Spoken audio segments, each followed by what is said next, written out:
They wanted to take my bakery, the place I built with my own hands.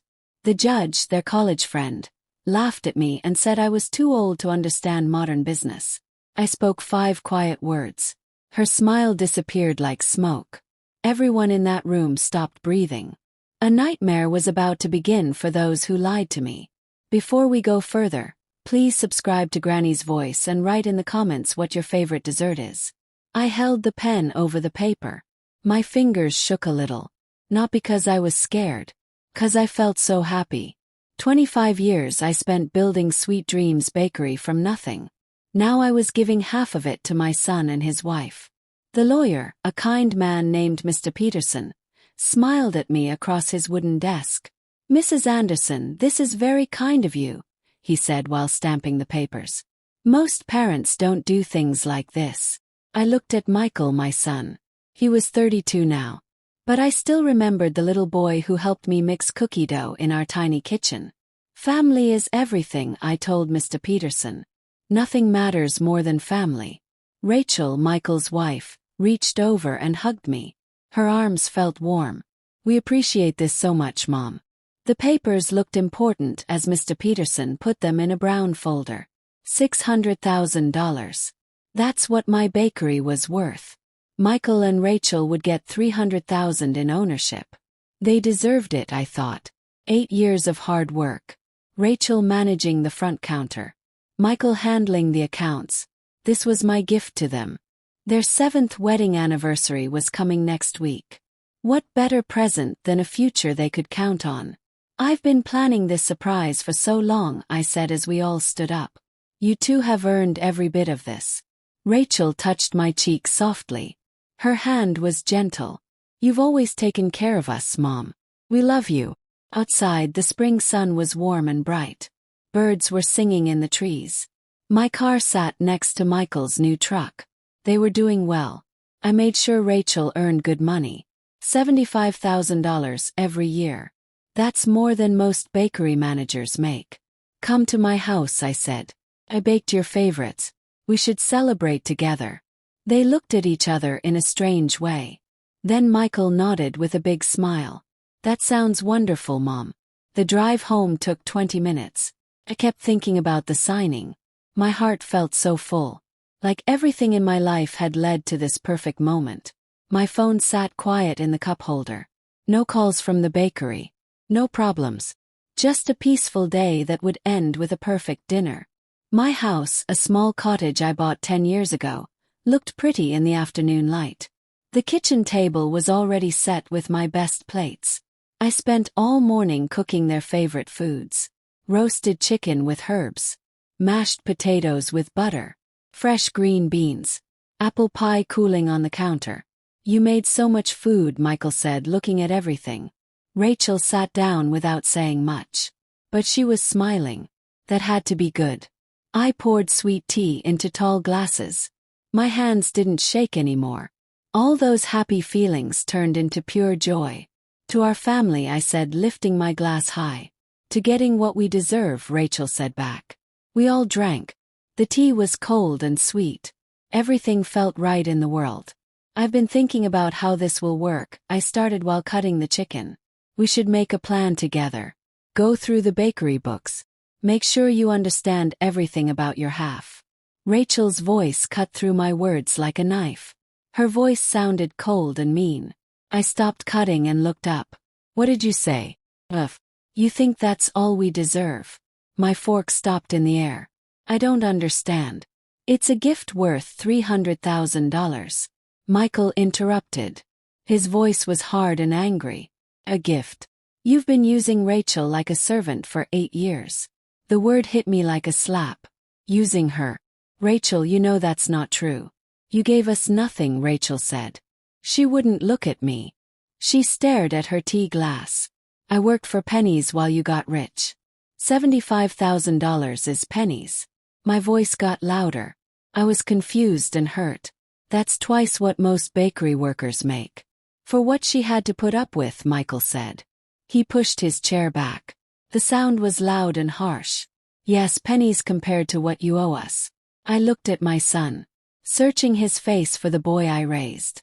The boy who used to hug me every night. He looked away from me. I don't understand what's happening, I said quietly. I just gave you everything. Michael stood up. He was tall. Much taller than me. The kitchen suddenly felt tiny. Here's what happens now, old woman. You give us the house. You give us the whole bakery. Or we take you to court. Choice. The room started spinning. Or maybe I was the one spinning. Michael, you agree with this? Rachel finally looked at me. Her eyes were like ice. I should have done this years ago. Done what? I've given you everything. Money. Love. You owed it to me, she said. Now we're taking what's ours. Michael walked toward the door. We want this house. We want the rest of the bakery. You have 7 days to think. But we know how this ends. Either you give it to us or we take you to court and show everyone how you used Rachel like a slave. That's a lie. None of that is true. See you in court then, old woman. Michael opened my front door. Rachel got up. Her napkin fell on the floor. She didn't look back as she followed him out. The door slammed shut. My house became very quiet. I sat there alone. The signed papers in the brown folder sat next to my plate. The dinner I worked so hard to make was getting cold. My tea glass was still half full. Michael's words kept playing in my head. Old woman. See you in court. Rachel had called me mom just hours ago at the lawyer's office. She touched my face with kindness. Or I thought it was kindness. Picked up the folder. Opened it. Looked at my name at the bottom of every page. Half of my bakery. Given with love. And they took it like it was just the beginning. The chicken on my plate looked gray and cold. A thin layer of grease sat on top. I pushed the plate away. Outside I heard car engines start. Michael's truck first. Then Rachel's car. The sounds got quieter and quieter until they were gone. I believed in family. In being kind. In doing the right thing. The kitchen felt huge and empty. I counted the chairs. 4 chairs, but only 3 were used. The 4th chair sat perfect and clean. Waiting for someone who would never come. Those words kept repeating in my mind. You owed it to me. What had I done wrong? Where did I fail? 2 weeks went by so slowly. I left those papers on the kitchen table. I couldn't put them away. I couldn't look at them. Every morning I walked past them and felt sick. I called Michael 15 times. Every call went to his voicemail.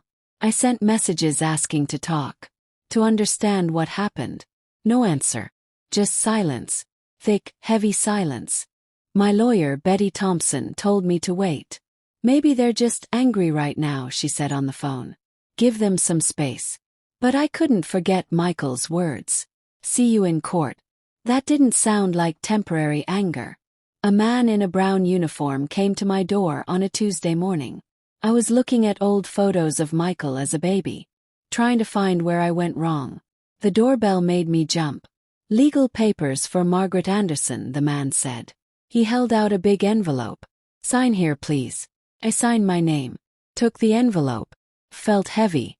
The kind of heavy that means trouble. This says my son is suing me. I read the first page. The words swam in front of my eyes. My hands shook. The man looked uncomfortable. I just deliver papers, ma'am. Have a nice day. He walked back to his van quickly. I stood in my doorway. Cool spring air on my face. Reading words that couldn't be real. Anderson versus Anderson. Lawsuit for money and property. The word jumped off the page. I used Rachel by paying her $75,000 a year. By giving her time off when she needed it. By building something I hoped they would have forever. Didn't make sense. None of it made sense. What they wanted. My house worth $400,000. The other half of the bakery, worth $300,000. Over $700,000 for emotional pain and unfair treatment. Closed the door. Walked to my kitchen table. Spread the papers out. Then I pulled out 8 years of payment records. Numbers always made sense to me. Numbers don't lie. Numbers are clean and honest. I organized everything by date. Every paycheck. Every bonus. Every benefit I gave Rachel. Average bakery manager salary is $40,000 to $50,000. I paid Rachel $75,000, plus full health insurance, plus paid vacation, plus sick days. The proof was right there. Facts would win. They had to. Betty Thompson looked at my papers over a video call. This looks strong, Margaret, she said. But her voice sounded worried. We'll show this at the first hearing. When is that? Days. April 20th. I spent those 8 days organizing my defense. Making charts. Highlighting important numbers. Putting everything in order. My baker's precision became my weapon. If I could just show the judge the truth, this would be over. The courthouse was downtown. A big gray building that looked old and strong. I got there 30 minutes early. My bag was heavy with papers. The security line moved slow. People rushed past me. Lawyers in nice suits. Families sitting on benches. Young people in handcuffs with police officers. Then I saw them. Michael and Rachel stood near the elevator. A woman in a black suit was with them. Their lawyer. They were laughing about something. Rachel's hand was on Michael's arm. Like they didn't have a care in the world. I walked toward them slowly. Michael. He looked right through me. Like I was invisible. Like I was already gone. Michael, please. Can we just talk? Their lawyer stepped in front of me. Mrs. Anderson, you need to talk through your lawyer only. She handed me a card. I didn't look at it. Rachel was smiling. Mean smile. See you inside, old woman. The courtroom was smaller than I thought it would be. Judge Patricia Walsh sat at the front. A woman around 50 with gray hair and a bored look on her face. Betty sat next to me. Across the aisle, Michael wouldn't look my way. All rise, a man in a uniform said loudly. Judge Walsh came in. Sat down in her big chair. Looked at some papers.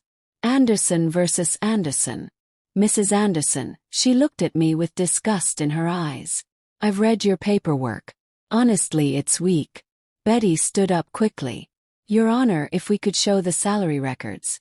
You paid someone to work for you, Judge Walsh interrupted. That doesn't mean you didn't use them badly. Way above normal pay, I said. I couldn't stay quiet. Much higher than average. Judge Walsh's eyes got sharp and mean. Mrs. Anderson, you used your daughter-in-law for years. She gave you her youth. This court sees emotional pain and money problems. The words sounded practiced. Like she wrote them before hearing anything we had to say. Rachel's lawyer stood up. A tall woman with cold eyes. Your Honor, my client gave up her career dreams to build her mother-in-law's business. She got almost nothing for it. Almost nothing. I couldn't help myself. That's not true. Judge Walsh hit her wooden hammer once. Hard. Mrs. Anderson, you'll get your turn. Though I doubt it will change the basic facts. Betty touched my arm. A warning to be quiet. I stopped talking. The hearing went on for 35 minutes. Every time Betty tried to show my papers, Judge Walsh waved her hand. I've looked at the materials, counselor. Move forward. But when Rachel's lawyer spoke, Judge Walsh leaned forward. Interested. Nodding her head. I watched Judge Walsh's body language. When I spoke, she looked at her fingernails like she was bored. When Rachel's lawyer talked, Judge Walsh paid close attention. Something was wrong here. Something more than just being unfair. Judge Walsh set another hearing date. Made temporary rules that said I couldn't sell anything. We'll meet again in 25 days to discuss the final decision, she said. Then she looked right at me. Mrs. Anderson, I think you should settle this. The court is not going to rule in your favor. She hadn't heard our case. Hadn't looked at the proof. But she already decided. The wooden hammer came down. Meeting over. I stood in the hallway after. Betty was talking about next steps. But I wasn't listening. I was watching Rachel and Judge Walsh near the courtroom door. Rachel's hand touched Judge Walsh's shoulder for just a second. Friendly. Familiar. Not like strangers. Like friends. Betty left to make phone calls. I stood there. People flowing around me like water around a rock. Trying to understand what I just saw. Rachel walked up to me.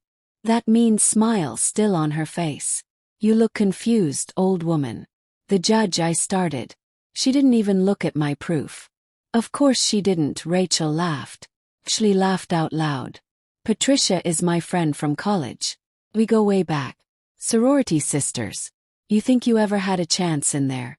The hallway tilted sideways. Patricia. Judge Walsh. Yeah, Rachel said. Patricia and I used to live in the same dorm. Still meet for lunch every month. You lost before you even walked in. Thought you should know that. That's against the rules, I whispered. That's illegal. Rachel leaned close to my face. Prove it. Oh wait, you can't. See you at the next hearing when we take your house and your bakery. She walked away. Back to Michael. He put his arm around her. They walked to the elevator together. Celebrating.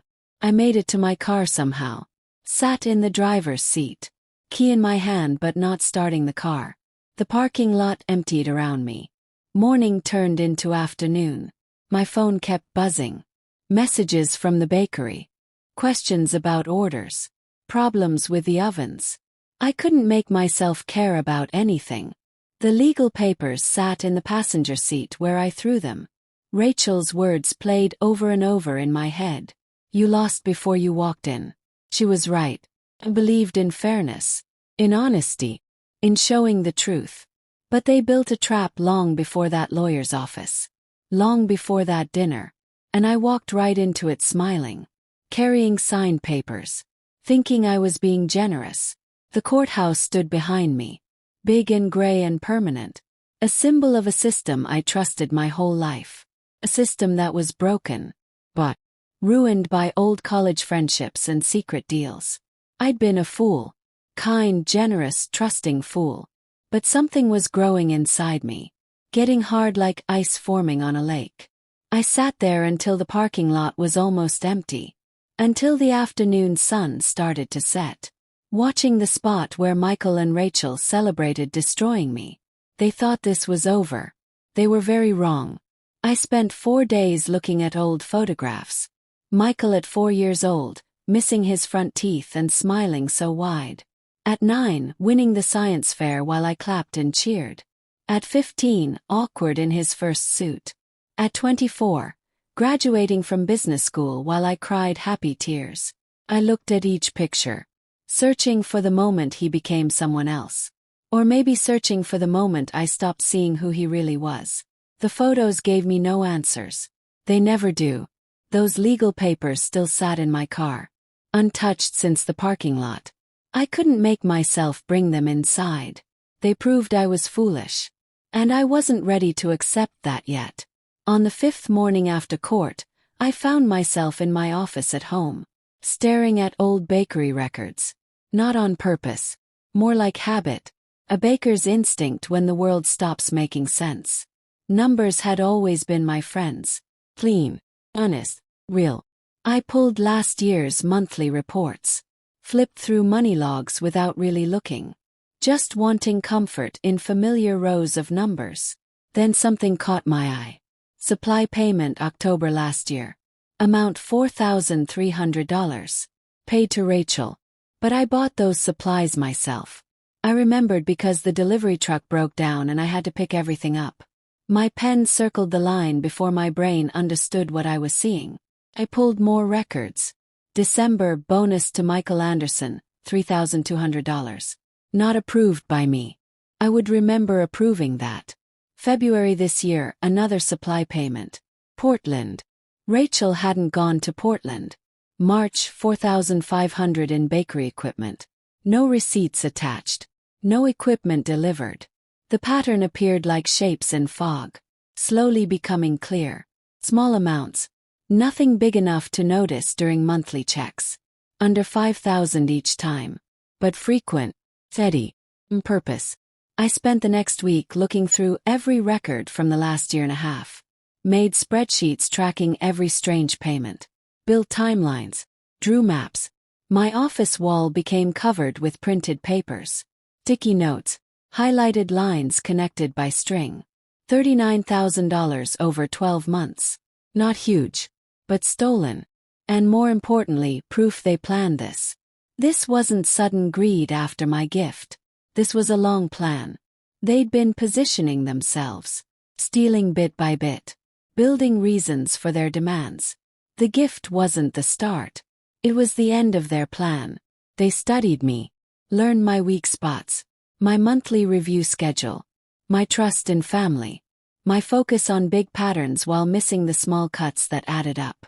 I sat back in my chair, the spreadsheet glowing on my computer screen.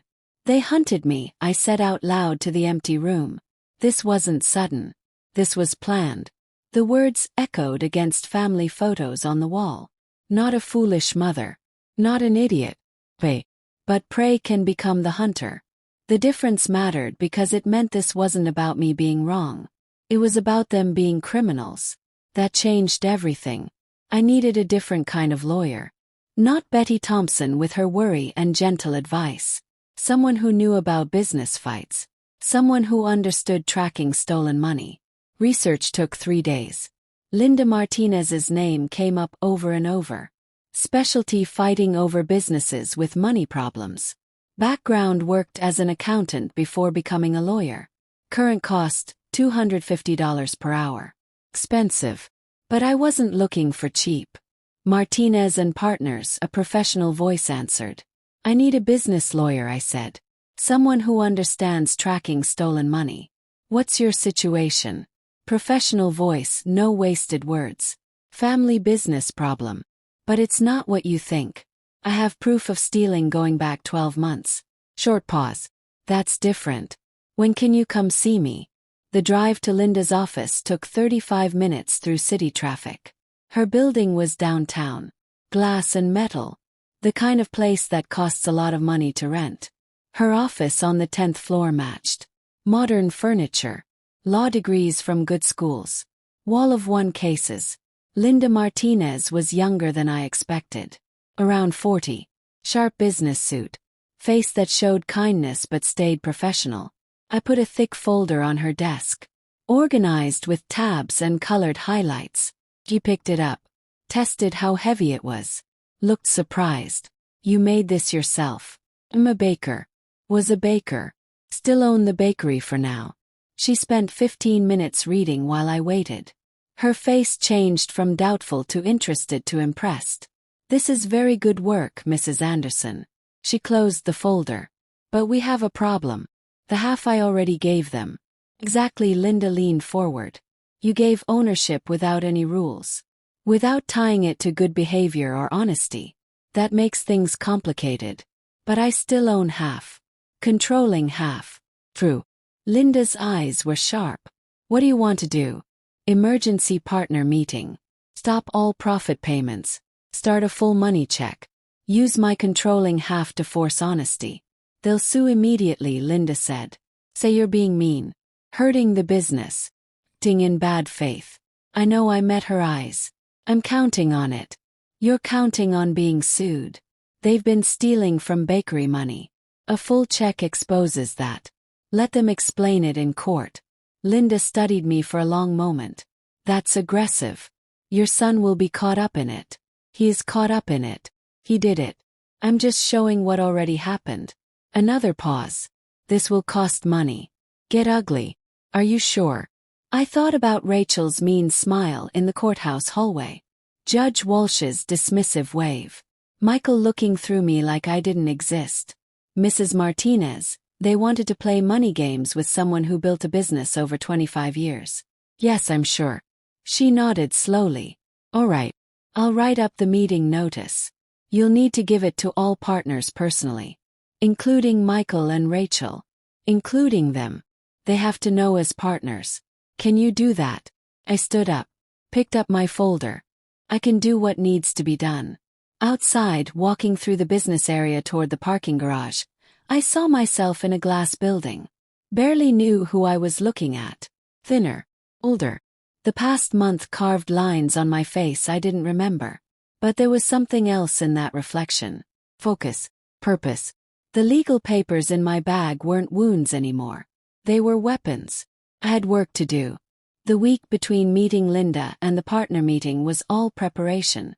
Filing notices. Reading bakery rules. Practicing what I'd say. Linda warned me to stay calm. Avoid emotional words. You're protecting the business, not punishing your son. Remember that difference. I got to Sweet Dreams Bakery 35 minutes early. My bakery. My meeting room. My rules. The table could sit 8 people. I put a formal plan at each seat. Printed. Numbered. Legally proper. Proof this wasn't emotion. This was business. Linda arrived next, carrying her leather bag. She nodded approval at the setup. The other partners came in next. 2 longtime friends who looked uncomfortable about being pulled into family drama. They sat far from the head of the table. Michael and Rachel arrived last, anger radiating from them like heat. "What is this, Margaret?" Rachel demanded. Not sitting down. Some kind of power move.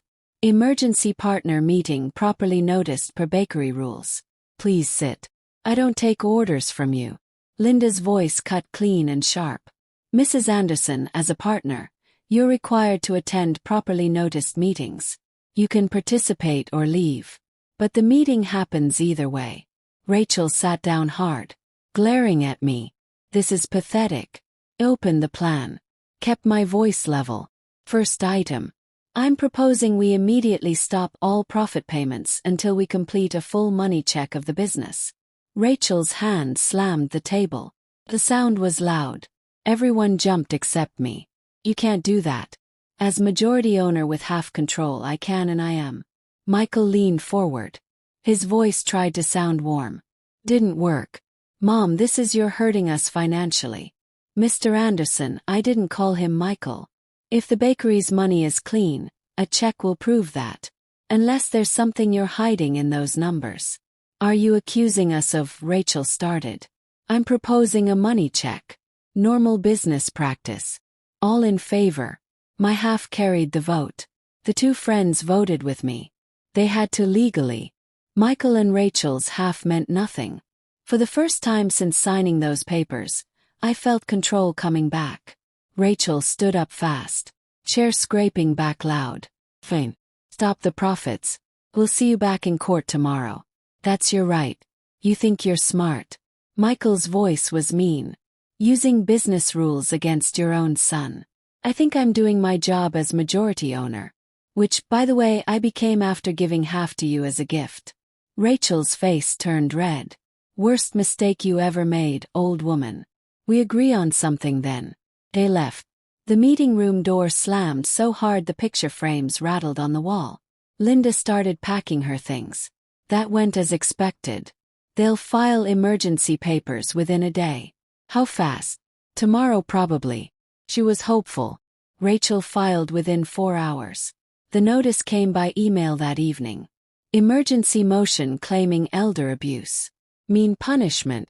Destroying daughter-in-law's income. Requesting immediate order to stop my business actions and appointment of outside manager to run bakery during lawsuit. Emergency hearing scheduled for next morning. Judge Walsh's courtroom. Course.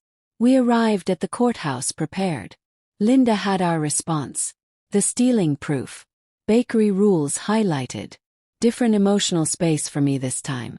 I had a plan now. Proof. Professional help backing every move.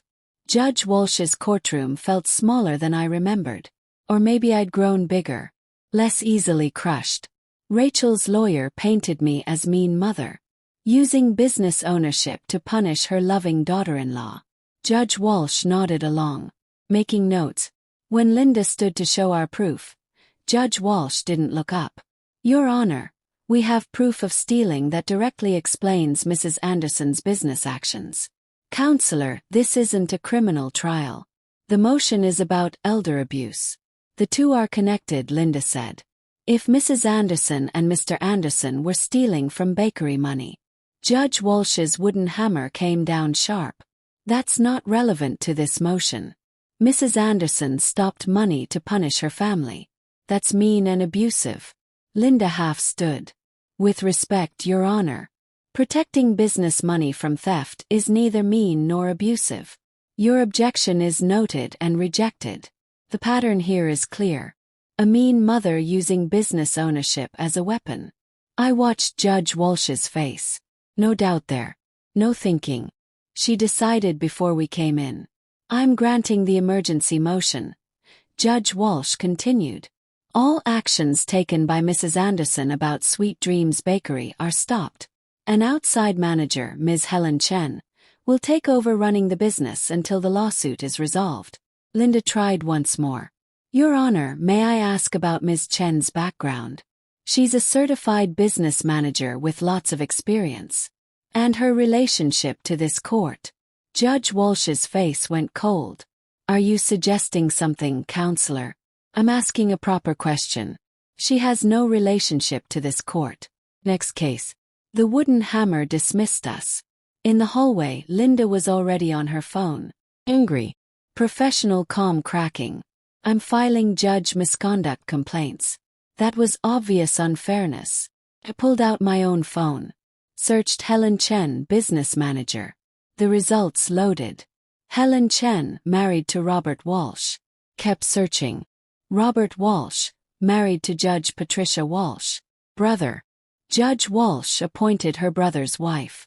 Linda stared at my phone screen. She appointed her sister-in-law. That's brazen. That's how confident she is, I said. She's not even hiding it anymore. This is grounds for immediate complaint. Maybe even removal. File it. I put my phone away. But Judge Walsh won't stop because of complaints. She'll stop when we expose the whole network. Rachel's voice carried down the hallway. Loud and showy. Judge Walsh, thank you for seeing through the manipulation. My husband was devastated by his mother's actions. Judge Walsh smiled. Waved it off. Just doing my job, dear. Protecting families from elder abuse. They shook hands warmly. Two friends in public. Not even trying to hide their connection. Michael walked past me toward the exit. For 1 second our eyes met. Something flickered there. Not guilt exactly, but discomfort. He knew this was wrong. The corruption was too obvious, even for greedy blindness. But he kept walking. Linda and I ended up on the courthouse steps. Afternoon sun beating down. Traffic flowing past. We'll appeal, Linda said. Already planning. File judge misconduct complaint. Request different judge. This kind of corruption, we can fight it. How long? Appeals. Months at minimum. Misconduct investigation could be a year. They'll own everything by then. O's. Bakery. Every dollar I spent 25 years building. Which is why we fight hard, Linda said. Discovery. Questioning under oath. Exposing every connection between Walsh and Rachel. Walsh and Chin. I watched a bus pull away. Normal people going to normal jobs. Trusting that systems worked. That courts were fair. That judges followed rules. Do it, I said. File everything. But we need something faster. Something they can't control through Judge Walsh. Like what? I didn't answer because I didn't know yet. But standing on those courthouse steps, watching Michael and Rachel drive away in their expensive cars bought with bakery money, my money, laughing like they'd won some game, I understood something basic. The system wasn't just broken. It was actively working against me. Judge Walsh wasn't an obstacle. She was their weapon. We need more than grounds for appeal, I said quietly. We need proof they can't ignore. Evidence so clear that even corrupt judges can't dismiss it. Linda looked at me, seeing something in my voice. What are you thinking? I'm thinking 39,000 in documented theft isn't enough. We need the whole picture. Every connection. Every payment. Every lie. That could take months of investigation. Then we better start now. My phone buzzed. Helen Chen, the outside manager, had already changed the locks at my bakery. I was locked out of my own business. They thought this was over. Thought I'd accept defeat like I accepted the gift signing. The lawsuit. The first courthouse embarrassment. They were wrong. 3 days after the courthouse defeat, I sat in a coffee shop. 1 block from where Judge Walsh destroyed me again. The coffee had gone cold hours ago. Water ring marking time on the scratched wooden table. I watched the ring form. Span. Merge with others. 2 hours, maybe 3. Hard to keep track when nothing mattered. Linda had called that morning. Another emergency motion denied. Different judge this time. But same result. deferred to Judge Walsh's judgment. The legal language for we won't contradict our colleague, even when she's wrong. Helen Chen had changed the locks at Sweet Dreams Bakery. My bakery. 25 years building it. And now I couldn't walk through the front door. Mrs. Anderson. I looked up. A woman around 65 stood beside my table. Confident posture. Sharp eyes behind practical glasses. Do I know you? Carol Jenkins. We worked together briefly 12 years ago. I was the health inspector for your bakery. Vague memories surfaced. Professional woman. Fair work. Good questions. That's a long time ago. If you're looking for baking advice, I'm not. She sat without asking. I was in the courthouse yesterday. I saw Judge Walsh dismiss your case. My jaw got tight. Then you saw me lose again. I saw a corrupt judge protect her friends while destroying an honest woman. Her voice wasn't sympathetic. It was factual, observational. Judge Walsh is corrupt. Everyone in legal circles knows it. No one can prove it. I filed complaints. My lawyer has filed complaints. How long until those are looked at? I looked back at my cold coffee. 15 months. Maybe longer. In 15 months, Judge Walsh will have given everything you own to your son and his wife. You'll have nothing left to fight for. The words hurt because they were true. So what do you suggest? I don't have 15 months. Then we find proof they can't ignore.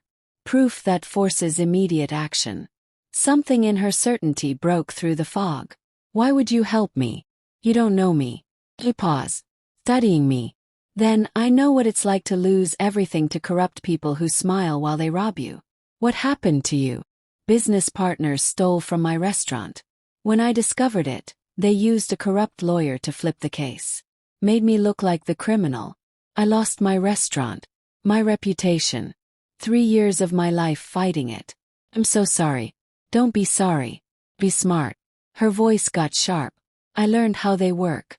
How to find what they hide. Can help you. But only if you're willing to fight. I should have walked away. Should have stayed in my comfortable defeat. But something she said stuck in my mind. Proof they can't ignore. What kind of proof? The kind hiding in public records. Business filings. Business registrations. Money disclosures. She leaned forward. You have information Judge Walsh is afraid of. You just don't know which information. I thought back to that first hearing. When I mentioned money records, Judge Walsh's face changed. Brief fear before contempt returned. At the time I thought I imagined it. What was I about to say? Asked slowly. What did she think I knew? Carol smiled. Not warmth. Satisfaction. That's the question we need to answer. I followed her to her office in the old part of town. A converted spare room in a townhouse apartment. Whiteboard on one wall. Filing cabinets along another. Desk covered in organized papers. Professional space carved from personal life. I've been tracking Judge Walsh's cases for 2 years, she said. Pulling folders from a cabinet. Since my own case made me understand how the system breaks. She spread papers across her desk. Court records. Highlighted parts. Handwritten notes. 19 cases flagged over 4 years where Judge Walsh ruled against clear proof. Notice the pattern. She pointed to names. Same group of people favored repeatedly. Rachel's business friends. Judge Walsh's country club members. Social circle overlap. I leaned closer. My baker's eye engaging despite exhaustion. These cases. Judge Walsh ruled against proof in every one. Exactly. But watch her behavior in the written records. Notice when she gets uncomfortable. I read the highlighted parts. In case after case, when people mentioned business documents or business filings or money disclosures, Judge Walsh's language shifted. Became dismissive. Angry even. She fears public records, I said quietly. Why would a judge fear public records? Because her name is in them. The next few days blurred together. Carol and I worked daily at her office. Looking at every Judge Walsh case we could find. Built big timeline. Tracked her rulings against proof patterns. Made physical map on her whiteboard. Cases. Connections drawn with different colored markers. The pattern became impossible to deny. Judge Walsh didn't just bend rules sometimes. She ran organized corruption. "We need professional investigator," Carol said on the third day. "Someone who can follow money trails legally. Document everything court quality. That's expensive. How expensive is losing everything?" She recommended James Lee, former FBI money crimes investigator, now private, specialty money fraud. Cost $125 per hour. I called from Carol's office. My hand steadier than it had been in weeks. "Mr. Lee, Carol Jenkins recommended you. I need a money investigator. What's your situation?" Professional voice. No wasted words. "Corrupt judge. Strange business connections. Need proof that will stand up to examination. That's my specialty. My rate is $125 an hour. Minimum 8 hours up front. $1,000. Money was tight. Profits cut off. Legal fees growing. But Carol was right. This was investment. "When can you start?" "Today. Send me names. Businesses. I'll have early findings in 6 days." After the call, I sat back in Carol's desk chair. For the first time since signing those transfer papers, I felt something other than despair. Not hope. Purpose. Carol made fresh coffee. Real coffee from a French press. She handed me a mug. Steam rising between us. "They made a mistake, she said." "What mistake?" "They thought you'd stay broken. That after losing twice in Judge Walsh's courtroom, you'd accept defeat." I was broken. "I am broken." "No," she met my eyes. "You were shocked. There's a difference. Shock wears off. Then you remember who you are." And who am I? Someone who built a business over 25 years through hard work and never giving up. Those skills don't disappear because a corrupt judge makes bad rulings. You just need to use them differently. I looked at the whiteboard. Judge Walsh's name at center. Lines connecting to Rachel. Helen Chin. Others we hadn't identified yet. Web of corruption becoming visible. Coffee was good. First thing that tasted right in weeks. 6 days, I said. Then we see what James found. Outside, evening settled over the city. Inside Carol's office, surrounded by proof and possibility, I felt something I'd forgotten existed. Direction. The 6 days waiting for James's report were productive. Carol and I put together every Judge Walsh case we could find. Built big timeline. But we needed the money connections James was tracking. The smoking gun that would end Judge Walsh's career. James arrived at Carol's office on a Wednesday morning carrying a leather bag thick with papers. "I found the connection," he said. "No warm-up. It's worse than you thought." "How bad?" He spread papers across Carol's desk. Business registrations. Business filings. Bank records obtained legally through public databases and required disclosures. Judge Walsh owns 25% of Rachel's consulting business. Has since the company was registered 14 months ago. Carol leaned forward sharply. That's direct conflict of interest. She can't hear cases involving that business. She's heard 4 cases involving Rachel's business friends in the past 8 months alone, including yours. James's finger traced through bank records. "Look at this. Rachel paid herself from a company Judge Walsh co-owns. They're just moving money in a circle." I studied the numbers. My baker's training taking over. "But look at the dates." "Exactly," James nodded. Rachel received payment of $3,800 the same week Judge Walsh issued the temporary order blocking your business actions. Another $12,000 3 days after Judge Walsh appointed Helen Chan as manager. "Payments match rulings," Carol said quietly. "Every single time." James flipped through more records.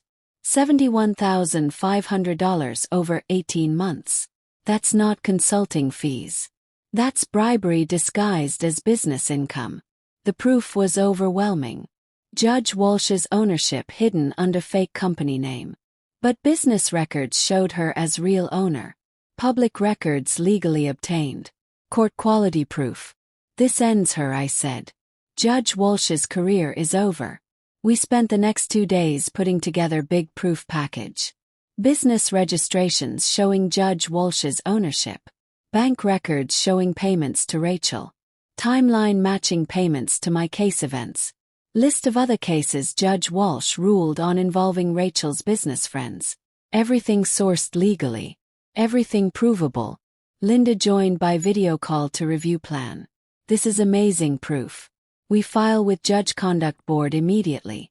Motion for removal at the same time. How fast can they act? Yes. For something this well documented, emergency review. Maybe 10 days. 10 days. After months of suffering, 10 days seemed manageable. Can wait 10 days. Assuming Judge Walsh and Rachel don't discover we have this, Carol warned. Keep it quiet until we file, Linda said. The moment this hits the court system, it becomes public record. But we'd been too visible. Helen Chen, running my bakery, had noticed something. Margaret Anderson wasn't fighting for access anymore. Wasn't calling. Wasn't complaining. Just gone. Rachel got paranoid. What's the old woman doing? She had someone watch me. Saw me meeting repeatedly with Carol and James at Carol's office. Didn't know details, but knew I was planning something. The counterattack came on Thursday afternoon. Legal notice arrived by email while we were looking at final proof assembly. I opened it on my phone. Read the first part. Felt my stomach drop. What is it? Carol asked, seeing my face. I handed her the phone without speaking. Emergency petition claiming Margaret Anderson was mentally incompetent. Citing paranoid behavior. Crazy accusations against sitting judge.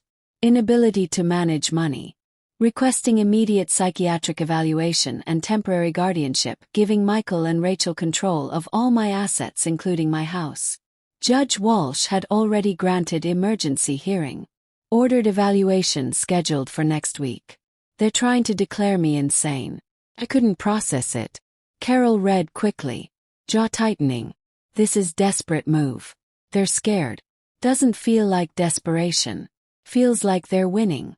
My phone rang. Linda. Already aware of the filing. Mrs. Anderson, you cannot fight this evaluation. Her voice was urgent. If you resist, it looks like paranoia. If you argue about Judge Walsh's corruption during evaluation, it looks like delusion. You have to go. Become. Answer normally. Pass the evaluation. What if they've paid off the psychiatrist? Then we appeal. But we have no choice. Fighting makes you look guilty. After she hung up, I sat in Carol's office. Surrounded by proof that could destroy Judge Walsh. But unable to use it until I proved I was sane to a stranger who might be compromised. The trap was perfect. Defend myself, look paranoid. Stay silent, lose everything. They're panicking, Carol said, pulling a chair beside mine. This mental incompetence filing is desperation. 'Cause you're thinking short term. Week from now you pass the evaluation. 10 days after that we file proof that destroys Judge Walsh's career. 3 weeks from now this is over. 3 weeks is a long time when you're standing on the edge. Then don't look down. Her hand covered mine briefly. Look forward. We have the proof. We have the plan. We just need you to stay standing long enough to use it. And if I can't, you can. You've survived this long. One more evaluation. Then we end them. I looked at her desk. 2 folders side by side. One contained proof against Judge Walsh. Career-ending criminal corruption documented in public records. Other contained psychiatric evaluation order. Could end my legal rights with single doctor's opinion. Everything we worked for trapped behind this one test. One step at a time, Carol said quietly. Pass the evaluation first. What if they've already won? What if they've closed every door? Then we find a window. That's what survivors do. Outside, evening darkened over the city. Traffic sounds drifted up from the street. Normal people living normal lives. Unaware that corruption operated in plain sight. That judges sold justice. That sons betrayed mothers. James had left hours ago. His work complete. Linda would file the complaints the moment I passed evaluation. Everything was ready except me. I had to walk into a room with a psychiatrist who might be honest or might be bought. Had to discuss my son's betrayal without seeming bitter. Had to explain a judge's corruption without seeming paranoid. Had to appear rational while describing an irrational situation. Had to perform sanity while everything I knew to be true sounded like delusion. Carol's hand still rested near mine on the desk. Not quite touching now. Close. Presence without pressure. 1 hour, she said. That's all the evaluation will take. 1 hour of being completely calm and normal. In other words, act like my son didn't betray me and a judge isn't trying to steal my life. Exactly. For 1 hour, you need to be the woman you were before any of this happened. I wasn't sure that woman still existed. But I'd find her or fake her well enough to pass. Because the alternative was giving them everything without a fight. The week before the evaluation was torture. Carol drilled me on answers. Rational. No mention of Judge Walsh's corruption. Linda sent rules. Peer cooperative. Don't seem defensive. Act like a woman grieving family betrayal. Not paranoid about conspiracies. Even though it was conspiracy. Dr. Stephen Park's waiting room was generic professional. Beige walls. Motivational posters. Magazines nobody reads. I sat reviewing mental notes. Everything depended on the next hour. Mrs. Anderson, the receptionist, called. Deep breath. Understood. Dr. Park's office was warmer than expected. Psychology credentials on the wall. Comfortable chairs. Natural light through large windows. He was mid-50s. Competent manner. Direct but kind. Mrs. Anderson, I've reviewed the court filing. He gestured to papers on his desk. It claims you're showing paranoid behavior and can't manage your money. How would you respond to that? Careful. Exactly as Carol coached. I'd say I'm dealing with a difficult family situation and legal challenges, which causes stress, but doesn't hurt my judgment. Tell me about these legal challenges. My son and his wife sued me after I gave them a big gift. They want more. The court proceedings have been frustrating. Frustrating how? The judge has ruled against me consistently. Even when I believe the facts support my position. He made notes, asked about my background, my business, my mental health history. I answered carefully. Yes, I was stressed. Who wouldn't be? Yes, I was hurt by my son's betrayal. No, I wasn't suicidal or delusional. Focused on facts, not emotions. As the evaluation went on, his face shifted from neutral professional to puzzled concern. He looked at the court filing again, then looked at me directly. Mrs. Anderson, I need to be direct with you. I've done hundreds of competency evaluations. You're presenting as mentally intact, emotionally balanced, capable of rational decision-making. Then why am I here? That's my question. The filing describes behavior I'm not seeing. No paranoia. No impaired judgment. No inability to manage affairs. Quite the opposite. You're articulate, organized. Your emotional responses match the situation. Something loosened in my chest. So your report will say I'm competent. My report will say allegations are unfounded and you show no evidence of incapacity. He paused. Honestly, this seems like misuse of the evaluation process. I called Carol from the parking lot. Hands steadier than they'd been in weeks. Done. He says I'm fine. Better than fine. He's questioning why the evaluation was ordered at all. That's exactly what we needed. Relief flooded her voice. Can he have the report filed today? He said within 2 days. It'll be clear. Then we move. Get back here. Time to file everything we've prepared. I'm on my way, Carol. Thank you for all of it. Thank me after we win. I drove to her office through afternoon traffic. The city looked different somehow. Sharper. More real. Like I'd been seeing through fog for months and it finally cleared. Linda joined by video call when I arrived. Her face filled Carol's laptop screen. We hit them on 3 fronts at once, she said. Judge ethics complaint. Civil lawsuit for embezzlement. IRS report for tax fraud. How fast can you file? Ethics complaint today. Lawsuit tomorrow morning. IRS report is anonymous tip. I'll submit tonight. Carol leaned forward. What's the timeline on ethics investigation for something this well documented? They'll open investigation within 5 days. Preliminary hearing within 3 weeks. 3 weeks. I absorbed this. Judge Walsh has been destroying my life for 2 months. 3 more weeks. Can wait. Linda's face grew serious. I need you both to understand. This will get uglier before it's over. Michael and Rachel will panic. File more lawsuits. Make more accusations. Let them. My voice came out colder than I expected. Every action they take creates more proof of their behavior. They might go public. Try to destroy your reputation before we can prove the corruption. Then we'll prove it faster. Linda, I'm done being careful. We have proof that's court solid. File everything. All right. But you're committed at that point. No backing down.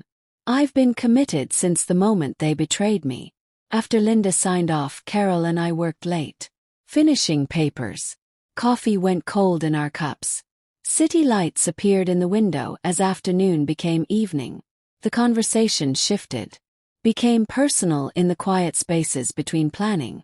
When I lost my restaurant, Carol said, pushing her reading glasses up to rub her eyes. I thought I'd never trust anyone professionally again. Did you trust again? I learned to trust myself.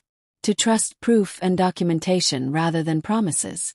It's lonely but safer. I understand that. I stared at the whiteboard covered in Judge Walsh's connections.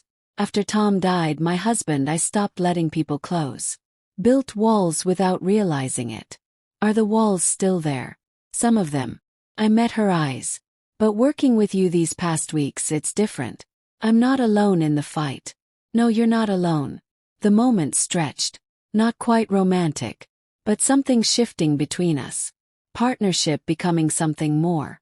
As I prepared to leave, Carol walked me to the door. Brief hesitation. You know you're not alone in this anymore, right? Whatever happens, you have someone in your corner. No. I don't think I could have survived this without you. Not just the plan. Partnership. Partnership. Mull smile. That's a good word for it. For now. For now. Go home. Sleep if you can. Tomorrow we change everything. I drove home through city streets. City passing by windows. But for the first time in months, I didn't feel alone.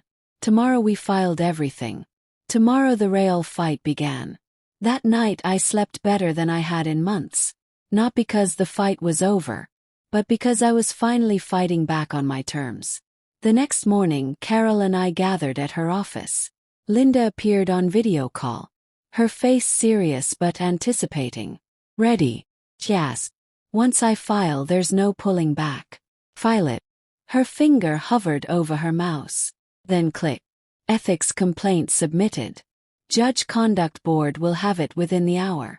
42 pages documenting Judge Walsh's ownership in Rachel's business.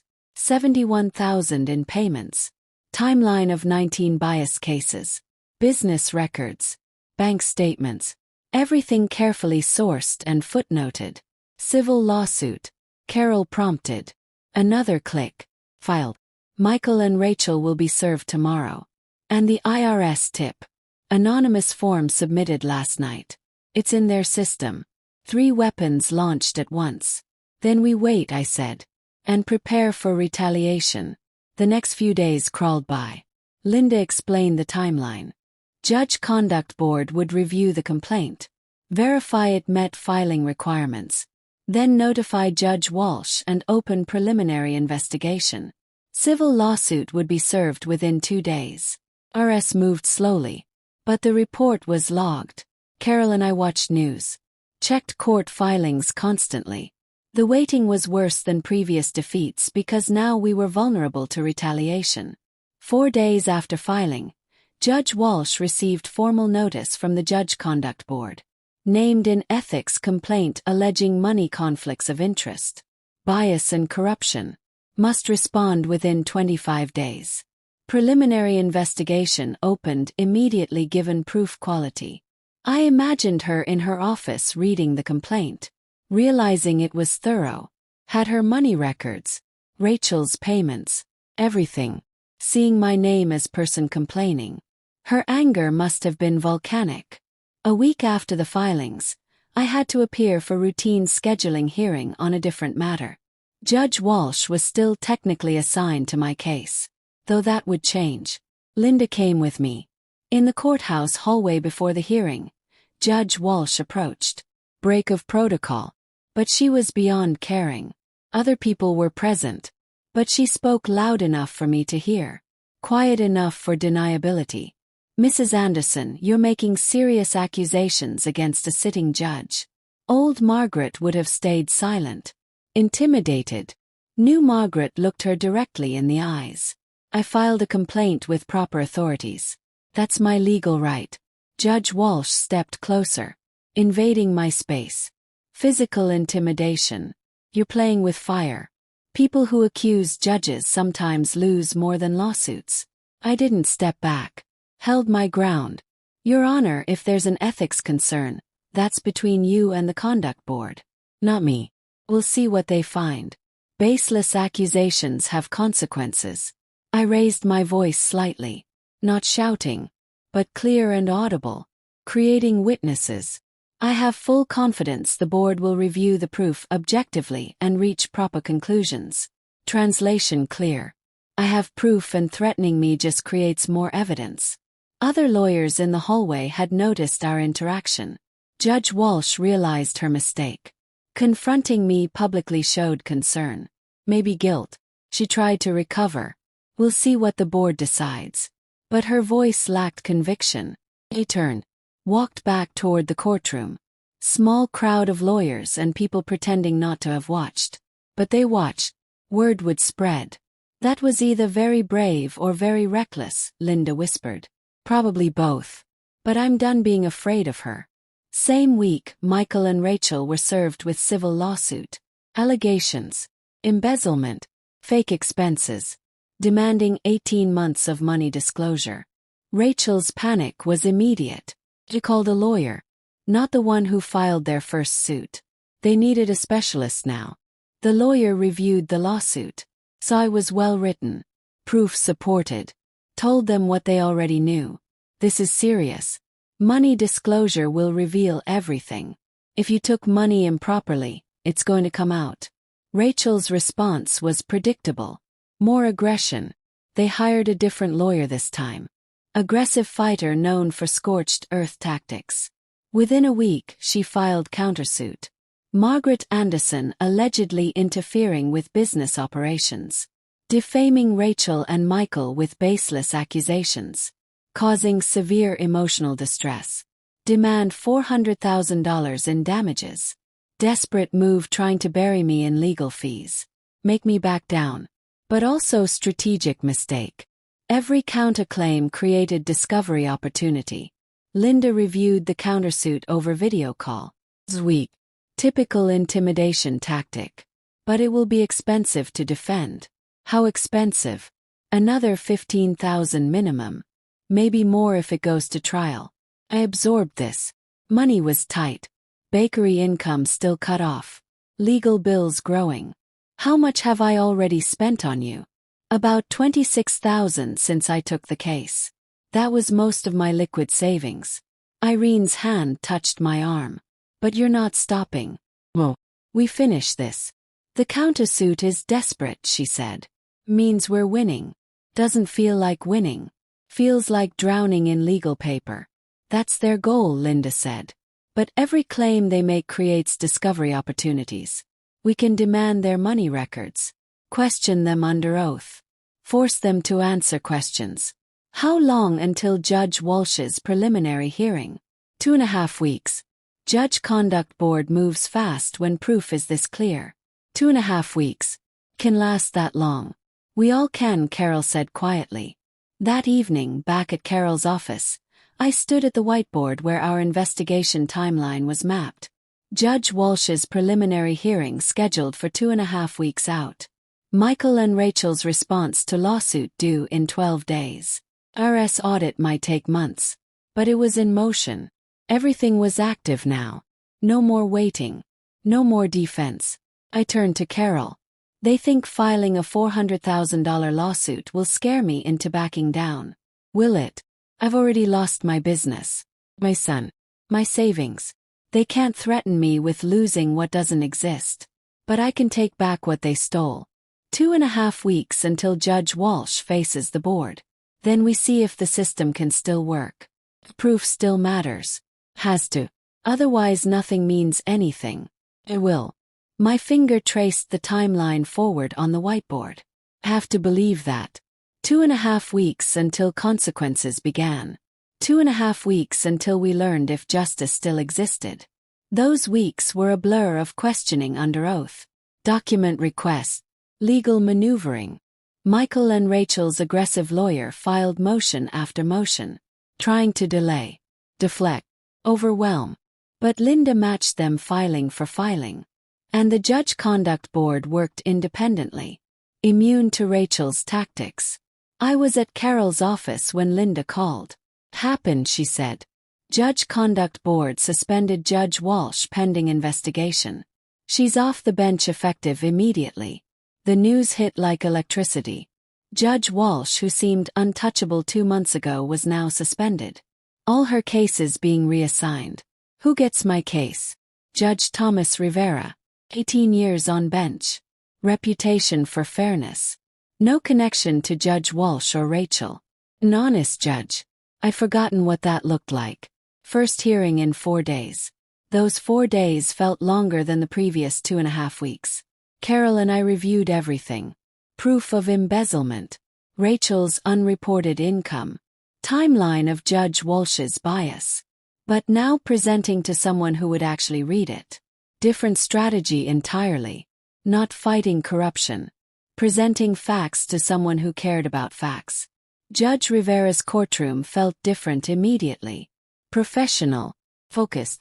No visible bias. He'd clearly read everything. Help me understand your position, Mr. Anderson, he opened. Addressing Michael directly. Your mother gave you half of her business as a gift. Now you're suing for her house and remaining half. Explain the legal basis.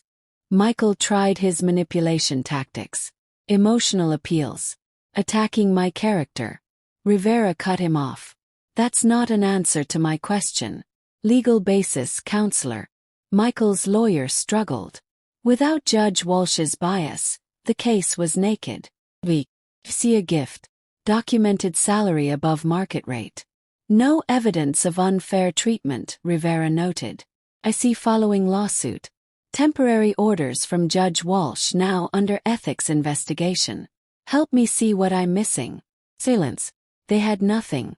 First time in months I sat in a courtroom without feeling crushed by the system.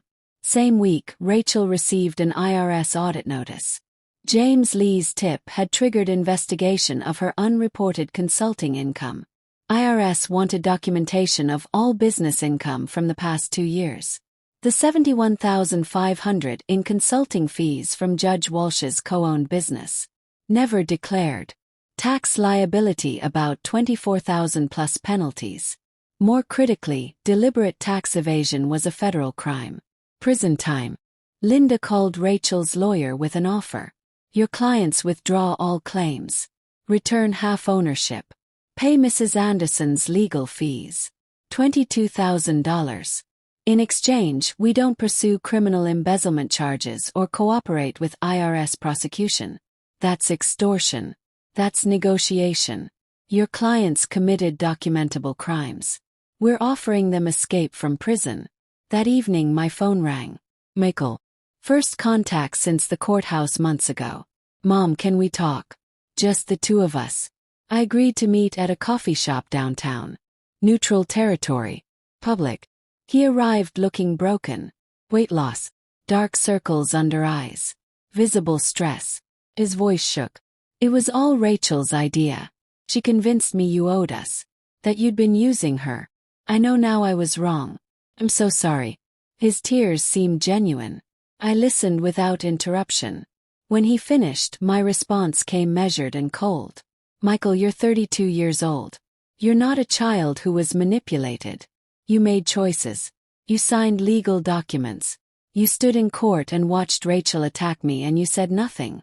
Mom, please. I made a mistake. You made a choice. Choices have consequences. Pause. I gave you everything. Education. Opportunities. Love. My business. You chose greed over family. Paused again. Forgive you. But I can't forget. You're not my son anymore. Rachel called hours later. Learning Michael had met with me. You turned my husband against me. Threatening to expose my secrets. To destroy my reputation. I stayed calm. Rachel, I've been a baker for 25 years. My records are perfect.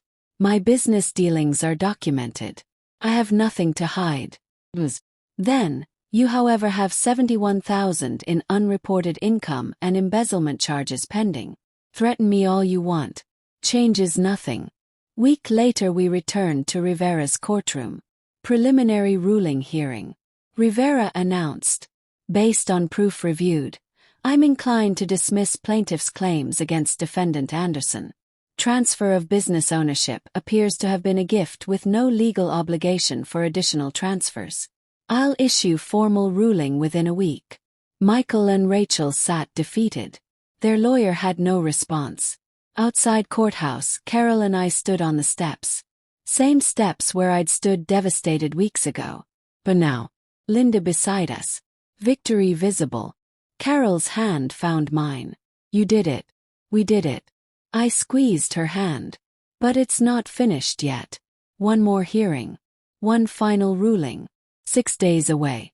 The dominance was almost complete. That week was strange. Not tense. Inevitable. Michael and Rachel hired yet another lawyer. Filed motions to delay. But Rivera denied them. The outcome was clear. I spent the week preparing not for battle, but for what comes after victory. Morning of the final hearing, Carol and I arrived with Linda. Different energy than previous courthouse visits. Not dread. Completion. In the hallway, Rachel wouldn't make eye contact. Michael looked at me with something like regret. We entered Rivera's courtroom. Gallery had observers. Word had spread about the Judge Walsh corruption case. Judge Rivera began immediately. This case represents both judicial system failure and correction. Under Judge Walsh, improper orders were issued without adequate factual basis. This court will correct that. He methodically took apart their claims. No evidence of unfair treatment.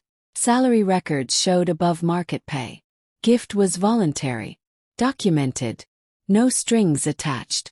More concerning, Rivera continued. Evidence shows plaintiffs engaged in embezzlement following gift transfer. Unauthorized bonuses. Fake expense reimbursements totaling $39,000.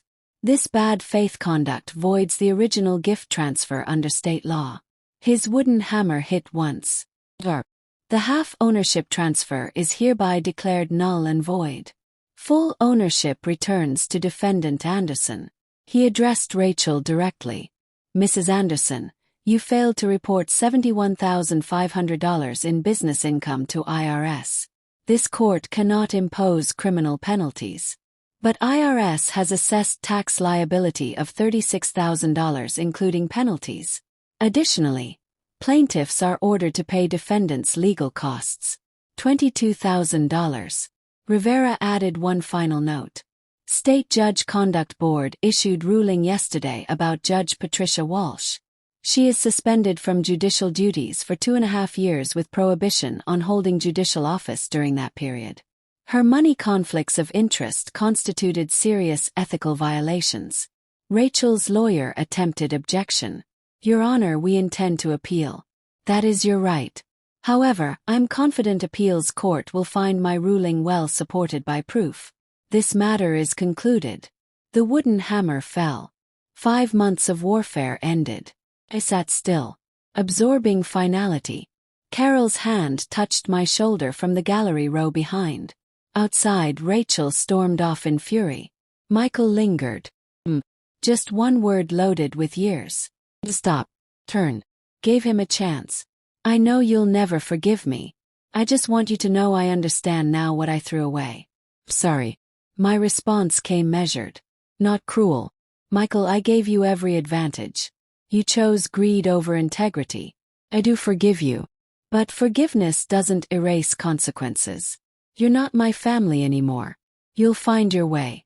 But without me. He nodded, tears streaming. Are you? Will you be okay?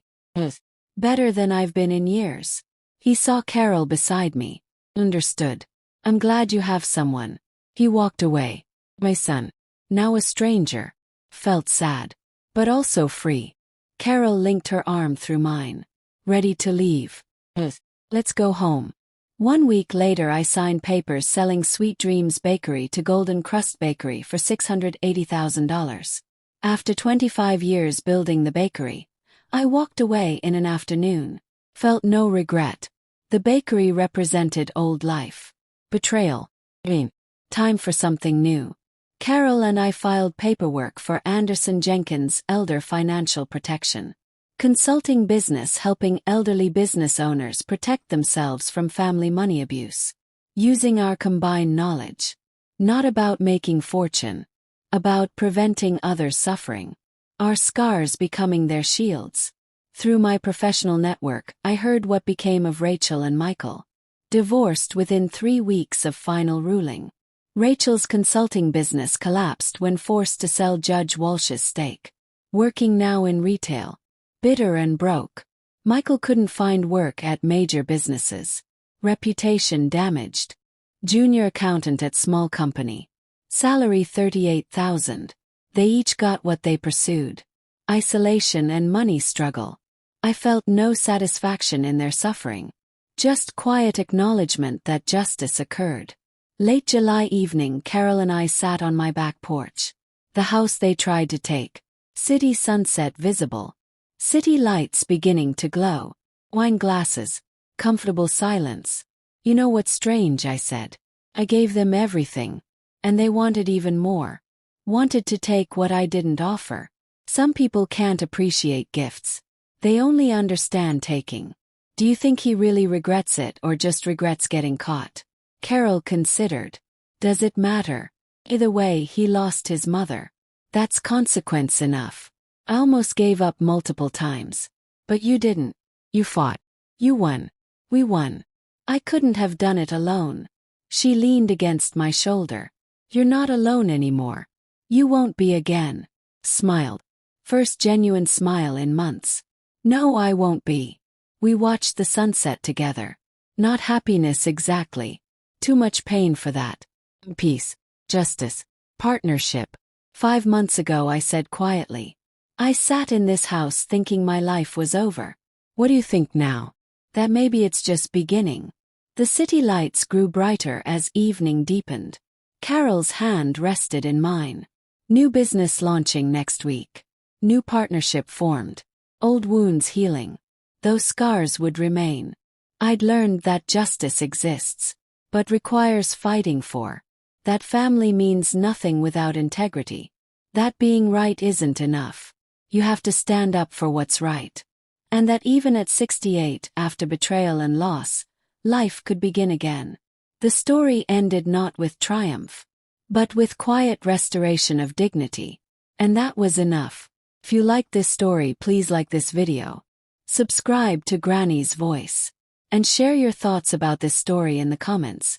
To listen to the next story, click on the box on the left. Thank you for watching.